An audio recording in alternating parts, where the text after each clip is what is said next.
Hello friend, कैसे हैं आप सब। आप सभी लोग अच्छे होंगे, आप सभी की तैयारी भी अच्छी चल रही होगी।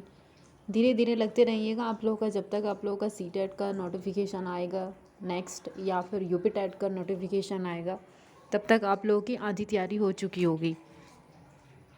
और फिर आप लोगों के लिए सिर्फ रिवीजन और आप लोगों की स्पीड से आप लोगों की तैयारी भी करा दी जाएगी, और पुराने प्रीवियस पेपर हैं उनको भी साथ साथ में करा दी जाएगी। इसके लिए आप लोगों के पास जो भी बुक है आप उनसे पढ़ेगा, नहीं तो हम अपनी इस वीडियो के माध्यम से आप लोगों को सारा सेशन पूरा करा देंगे, पूरा का पूरा सिलेबस। पुराने प्रीवियस क्वेश्चन भी कराएंगे, 10 ईयर्स के क्वेश्चन आते हैं वो भी कराएंगे, और किस तरीके से आप लोगों से क्वेश्चन पूछ सकता है वो सारी चीज़ें कराएंगे हम आप लोगों को। और अभी सुबह करंट अफेयर वाली स्टार्ट भी की हुई है। जिन लोगों का यूपी टेट सी टेट पहले क्लियर हो चुका है वो अपनी सुपर टेट के लिए तैयारी कर सकते हैं यहाँ से। हिंदी का ग्रामर भी सुपर टेट में आता है, उसके साथ सीडीपी भी आप लोगों की सुपर टेट में आएगी, और करंट अफेयर भी आप लोगों की सुपर टेट में आएगी। तो 3 चैप्टर आप लोगों के एक साथ में तैयार हो रहे हैं। और उसके बाद एसएसटी भी करा देंगे, जिसके लिए आपको यूपी टेट में भी काम आएगी और साथ में आपके सुपर टेट में भी काम आएंगी। और जिन लोगों ने अभी सब्सक्राइब नहीं किया है वो सब्सक्राइब ज़रूर कर लीजिएगा, और लाइक करना मत भूलिएगा। लाइक भी ज़रूर कीजिएगा और सबको शेयर भी ज़रूर कीजिएगा।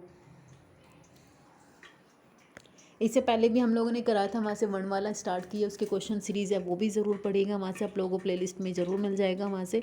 उसके बाद आप लोग को विराम चिन्ह पढ़ाए गए थे, फिर उसके बाद यहाँ पे जेंडर पढ़ाए गए हैं, अब यहाँ पे वचन हम लोग पढ़ा रहे हैं यहाँ से। ये छोटे छोटे से टॉपिक हैं, आप लोगों के पहले छोटे छोटे से हो जाएंगे। आप लोगों के छोटे छोटे से चैप्टर हैं, और जब तक ये भी हो जाएंगे और फिर लास्ट में पूरे जितने भी संधि होते हैं जो थोड़ा सा बड़ा होता है, नहीं समझ आता है, समास वाला चैप्टर थोड़ा सा बड़ा होता है। तो ये जो बड़े बड़े वाले चैप्टर हैं जिनसे ज़्यादा क्वेश्चन भी नहीं पूछे जाते, 1-2 क्वेश्चन पूछे जाते हैं, यहाँ से भी 1-2 क्वेश्चन ही आते हैं, लेकिन आप लोगों का ही सिलेबस थोड़ा सा हो जाएगा तो फिर आप लोगों के लिए अच्छा भी रहेगा।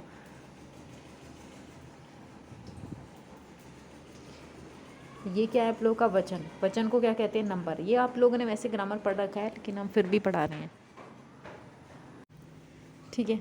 इसको क्या बोलते हैं, नंबर। नंबर क्या होता है कि जिस शब्द से एक या अनेक होने का बोध होता है उसे वचन कहते हैं।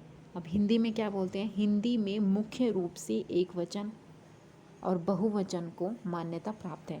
इसका मतलब ये है कि वचन क्या होते हैं, वचन वो होते हैं जो एक या एक से अधिक होने का बोध कराता है।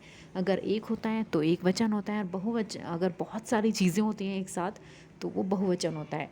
तो इतना आप लोगों की समझ आ गया होगा, क्योंकि यहाँ से एक बार डायरेक्ट परिभाषा भी पूछी जा सकती है कि जिस शब्द से एक या अनेक होने का बोध होता है उसे क्या कहते हैं।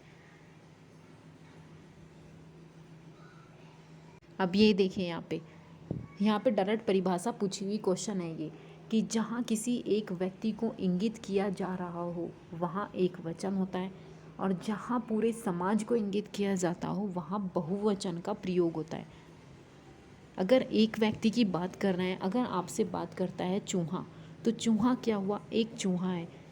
और उसके बाद में आप लोग के बहुत सारे वर्ड ऐसे भी आप लोगों को बताए जाएंगे जो एक चीज़ होती हैं लेकिन हम उसे एक वचन के लिए मानते हैं, लेकिन वो चीज़ें क्या होती हैं, बहुवचन में होते हैं। क्या आपने चूहों सुना है कभी, तो वो क्या होते हैं, चूहे।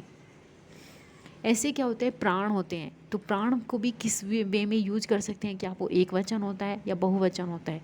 इस तरह के आप लोगों के क्वेश्चन पूछे जाते हैं। ये सारी चीज़ें तो आप लोगों को पता होती हैं कि अगर आपसे पूछें आदमी या किताब या बेटे, ऐसे कोई शब्द होते हैं जो मेज होती हैं, ये आप लोगों को डायरेक्ट पता चल जाता है कि ये एक वचन है या बहुवचन है। तो इनको पहचानने में इतनी ज़्यादा प्रॉब्लम नहीं होती है। कुछ वर्ड ऐसे होते हैं जो बहुवचन में यूज होते हैं, तो वो आप लोगों को पता होना चाहिए कि कौन से वर्ड हमेशा बहुवचन में प्रयोग होते हैं।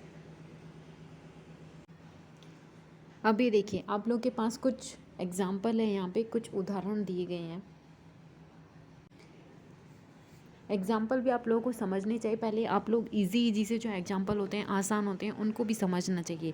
इसके साथ हम जब क्वेश्चन सीरीज़ कराई जाएगी वहाँ पे आपको बहुत सारे ऐसे एग्जाम्पल बताए जाएंगे जो हमेशा बहुवचन में यूज़ होते हैं और जो एक वचन में ही होते हैं। जैसे कि यहाँ पे क्या है, पुस्तक। ये क्या है, पुस्तकें। ये चीज़ें आपको पता होती है। माला क्या क्या होती है, मालाएँ। गाय गायें। मकान मकानों। बहन बहनें। माता माताओं। फल फलों। सब्जी सब्जियाँ। बच्चा बच्चे। खिड़का खिड़की और खिड़कियाँ। अब आप लोग ये सोच रहे होंगे इतने ईजी से तो हम लोग आसानी से पहचान सकते थे। हाँ, आप लोग आसानी से पहचान सकते थे इस चीज़ों को। यहाँ पे सिर्फ पहले इजी वे में आप लोगों को पढ़ाया जाता है। अगर पहले ही हार्ड चीज़ों को बता दिया जाएगा तो वो याद करने वाली चीज़ें हो जाएंगी। यहाँ चैनल पे याद करवाने के लिए नहीं बैठाया गया। यहाँ पे सिर्फ चीज़ों को इस तरीके से पढ़ाया जाएगा, क्वेश्चन सीरीज से पढ़ाएं या फिर वैसे डिटेल से पढ़ाएं, ताकि आप लोगों के माइंड में रहे, याद करने की ज़रूरत ना पड़े। अगर आप लोग इन चीज़ों को सुन भी रहे हैं ध्यान से, तो भी आप लोगों की बहुत सारी चीज़ें यहाँ से याद हो जाएंगी। तभी उनको रटने की ज़रूरत नहीं पड़ेगी, क्योंकि रटी हुई चीज़ें हमेशा याद नहीं रहती, वो भूल जाते हैं कुछ टाइम के लिए, वो शॉर्ट टर्म होती है। लेकिन अगर चीज़ों को आप समझ रहे हैं और क्वेश्चन आपने सॉल्व किए हैं, तो वो चीज़ें लॉन्ग टर्म के लिए आप लोगों की याद रहेगी। अब आई होप कि आपको पूरा समझ आ गया होगा, इसलिए चैनल को लाइक, सब्सक्राइब, शेयर करना मत भूलिएगा।